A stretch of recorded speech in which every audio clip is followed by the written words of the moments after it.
2.5 ಎಕರೆ ಕಡ್ಲೆ ಹಾಕಿದ್ವಿ ಸರ್. ನಾವು 4 ಎಕರೆ ಹೊಲದಾಗ 2.5 ಎಕರೆ ಕಡ್ಲೆ ಹಾಕಿದ್ವಿ ಸರ್. 22 ಕ್ವಿಂಟಲ್ ಕಡ್ಲೆ ಕೊಟ್ಟಿನ್ರಿ. ಗೋಧಿ ಆಗೈತಿ ಹಿಂಗಾಗಿ ವಾಸ ಆಗತ್ತೆ. ಈ ಸಲ ಏನೈತಿ ನೋಡ್ರಿ, ಗೊಂಜಾಳಕ್ಕೆ ಮತ್ತು ಅವರು ನಮ್ಮ ಸಾಹೇಬರು ಕೊಡ್ತೇ ಅಂದಾರ್ರಿ. ಅವ್ರು ತೊಗೊಂಡು ಅವ್ರು ಹೇಳ ಪ್ರಕಾರ ನಾವು ಮಾಡ್ಕೊಂಡು ಹೊಂಟೇವಿ ಸರ್. ದೇವ್ರ ಅವ್ರಿಂದ ನಾವು ಉಣ್ಣಾಕತ್ತೀವಿ ಸರ್. ದೇವ್ರ ಪರ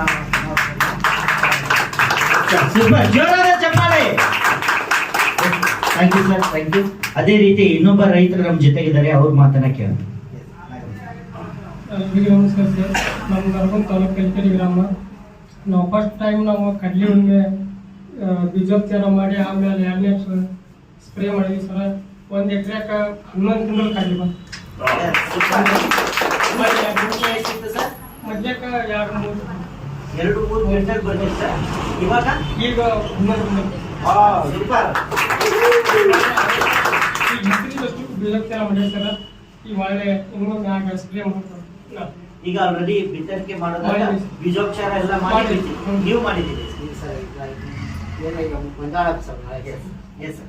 ಎಸ್. ನಮ್ಮ ಇನ್ನೊಬ್ಬ ರೈತರಿದ್ದಾರೆ, ಅವರು ಕೂಡ. ನಮಸ್ಕಾರ ಸರ್ ಎಲ್ಲರಿಗೆ. ನನ್ನ ಹೆಸರು ಮಾರುತಿ ಅಜ್ಜಿ ಅಂತ. ನಾವು ಕಲ್ಕೆರೆ ಗ್ರಾಮದಿಂದ ಬಂದಿದ್ದೇವೆ. ನಾವು ಹತ್ತಿಗೆ ಬೀಜೋಪಚಾರನೂ ಮಾಡಿದ್ದೀವಿ, ಔಷಧ ಹೊಡೆದಿದ್ದೀವಿ. ನಾವು ಮೊದಲೇಕ 7-8 ಕ್ವಿಂಟಲ್ ಹೋಗ್ತಿದ್ದೀವಿ ಹತ್ತಿ. ಅದನ್ನು ಬೀಜೋಪಚಾರ ಔಷಧ ಎಲ್ಲ ನಾವು ಹೊಟ್ಟಿಂದ ನಮ್ಗೆ 15 ಕ್ವಿಂಟಲ್ ಹತ್ತಿ ಬಂದ್ರಿ 1 ಎಕರೆ.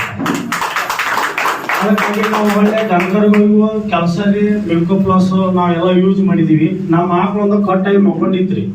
ಅದ 2 ದಿವಸ ಆಗಿತ್ತು. ಆ ತರ ನಾವು ಔಷಧ ನಮ್ಮ ಒಬ್ರು ಬಂದು ದೈವದಿನ ಸರ್ ಬಂದು ನಮ್ಗೆ ಔಷಧ ಕೊಟ್ಟರು. ಆ 2 ದಿನದೊಳಗ 3ನೇ ದಿನಕ್ಕೆ ಅದು ಕೂಳು ತಿಂತು ಹೊಳ್ಳಿ ಮತ್ತು ಅಡ್ಡಾಡಕೈತ್ರಿ. ಅದು ಹೊಳ್ಳೆ ಹಾಲು ಅಂದಾಜಲ್ಲಿ ಎಂತಿತ್ತು, ಹೊಳ್ಳಿ 2.5-3 ಲೀಟರ್ ಮಟ್ಟ ನಮ್ದು ರಿಸಲ್ಟ್ ಆಯ್ತು. ಇಷ್ಟೇ. ಎಲ್ಲರಿಗೂ ನಮಸ್ಕಾರ. ನಾವು ವೀರಪ್ಪ ಅಮ್ಮನವರು ರಾಜೇಂದ್ರಗಳ ತಾಲೂಕಿನವರು ಬಂದ್ರಿ. ಮೊದಲ 5 ಸಾಹೇಬರು ಬಂದಿರ್ತಾರೆ, ನನಗೆ ಅದಕ್ಕೆ ಅರ್ಥ ಆಗಿದ್ದಿಲ್ಲ. ಆಮೇಲೆ ನಾವು ವರ್ಷ 3 ಕ್ವಿಂಟಲ್ 4 ಕ್ವಿಂಟಲ್ 1 ಎಕರೆ ಕಡ್ಲಿ ತೆಗೆದಿದ್ವಿ.